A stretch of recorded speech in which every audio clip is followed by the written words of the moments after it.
kahapon rumaragsada ang customer. Last 2 minutes ka namin eh. Nagliligpit na kami. Nag-i-impake na kami pa uwi. Ayan. Saka naman nagdating ng customer. Kahapon din. Pauwi na, may sumasyaw pa. Kailan. So, may pambili na naman kami ng ulam. Tinapa na lang sana ulam namin. So, anong oras na ba guys? Ayun. 5:30 na nga eh. Dito sa Kaitong San Vicente Rice Cake.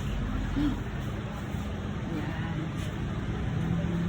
Kasara na kami guys. Eh, may humabal na pagkila ako. Tapos may dumating ulit. Last 2 minutes!